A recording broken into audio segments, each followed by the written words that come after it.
दोस्तों, आज हम सिर्फ पढ़ने नहीं आए हैं बल्कि इस पूरे टॉपिक को जड़ से खत्म करने वाले हैं।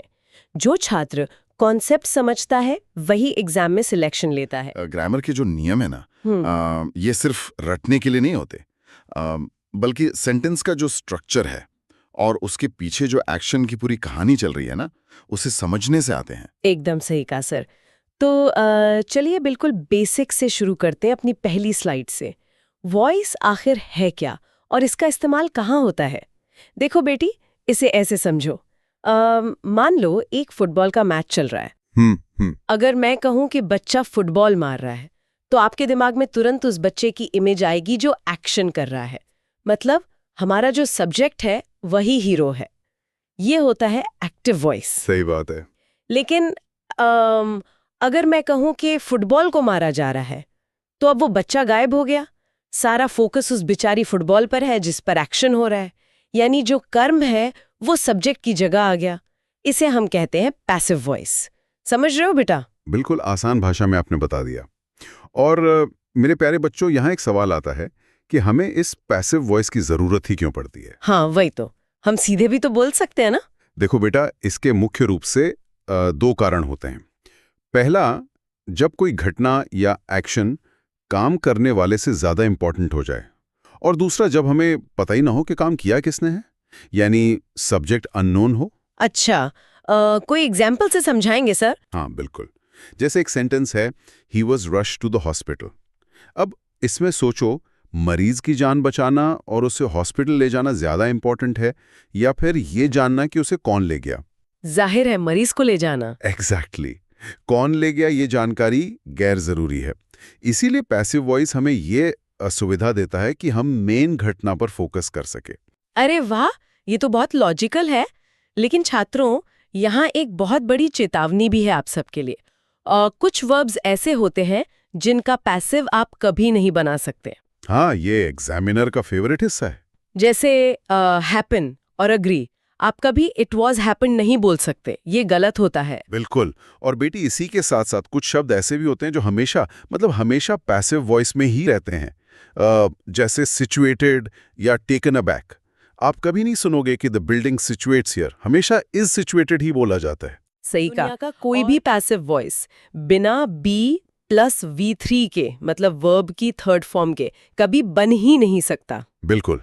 B+V3 तो मतलब पैसिव वॉइस की आत्मा है। हाँ। अब स्लाइड 2 पर आते हैं।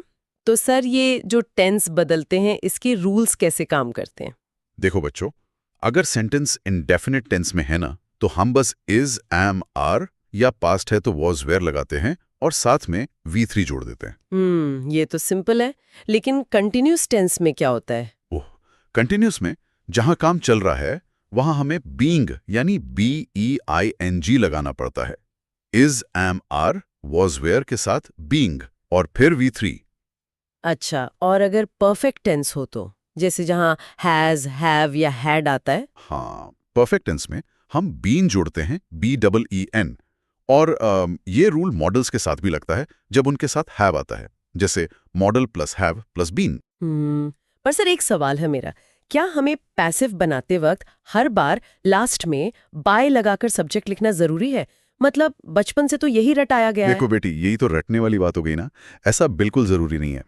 इंग्लिश में कुछ वेग सब्जेक्ट्स होते हैं। वेग सब्जेक्ट्स मतलब वो सब्जेक्ट्स जो या तो बहुत कॉमन है या अननोन है, जैसे police, people, someone, nobody. Passive बनाते वक्त हम इन्हें बाय प्लस सब्जेक्ट के रूप में पूरी तरह से हटा देते हैं। अच्छा, मतलब अगर कोई कहे समवन स्टोल माय पेन, तो पैसिव में सिर्फ माय पेन वो स्टोलन आएगा, बाय समवन लिखने की कोई जरूरत नहीं। एकदम सही।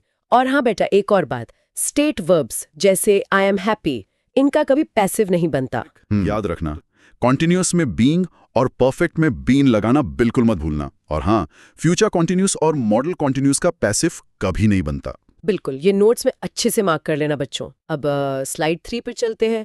यहाँ प्रेपोजिशंस और WH क्वेश्चंस की बात हो रही है।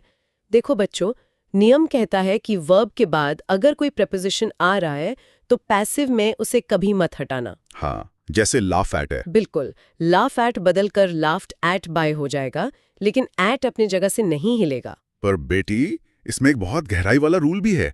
कुछ फिक्स प्रपोजिशंस होते हैं जहां बाय लगता ही नहीं है, वहां बस एक तरह से ताला लग जाता है। अरे ऐसे कौन से शब्द हैं सर? जैसे नोन के साथ हमेशा टू आता है, बाय नहीं। वैसे ही इनगल्फ्ड के साथ इन और फिल्ड के साथ विद। अच्छा। और अगर हम WH क्वेश्चंस की बात करें तो बेटा बेटी नियम बहुत सीधा है।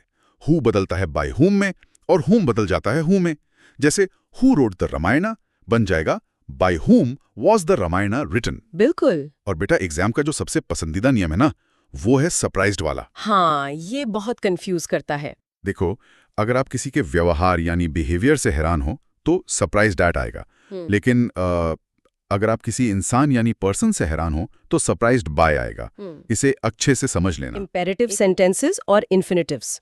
देखो बेटी, जो आज्ञा यानी ऑर्डर्स वाले वाक्य होते हैं, उनमें अगर ऑब्जेक्ट दिया है तो हमारा फॉर्मूला होगा let plus object plus be plus V3। जैसे शट द डोर। हाँ, तो ये बन जाएगा let the door be shut. लेकिन अगर वाक्य में ऑब्जेक्ट है ही नहीं, जैसे सिर्फ गो अवे लिखा है, तो हम सीधा लिखेंगे you are ordered to go away. बिल्कुल सही। और इसी में एक और कैटेगरी आती है बेटा, नैतिक सलाह यानी मॉरल सजेशंस की। अच्छा, वो हेल्प द पुअर वाले? हाँ, इनका फॉर्मूला होता है object plus should plus be plus V3। तो हेल्प द पुअर बन जाएगा the poor should be helped. समझ गई। और अगर कोई मजबूरी वाला काम है यानी फोर्स्ड एक्शन, जैसे हैव टू प्लस V1, तो वो पैसिव में have to be plus V3 हो जाता है। जैसे this work has to be finished. अरे वाह। अब स्लाइड 5 देखते हैं, कॉजेटिव वर्ब्स और एडजेक्टिव्स। सर, ये बिड, हेल्प, मेक, लेट का क्या नियम है?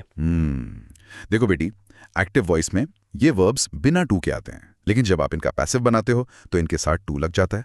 मतलब अगर एक्टिव है I made him wash the clothes, तो पैसिव में होगा he was made to wash the clothes। Exactly, to जुड़ गया ना। और हाँ, लेट जो है उसका अर्थ परमिशन या सलाह भी हो सकता है। अच्छा, और वो जो एडजेक्टिव वाला रूल है, टेस्ट, स्मेल, फील वाला, वो तो बहुत कंफ्यूजिंग लगता है। अब उसे मैं एकदम आसान कर देता हूँ बच्चों। मान लो सेंटेंस है, क्विनाइन टेस्ट्स बिटर।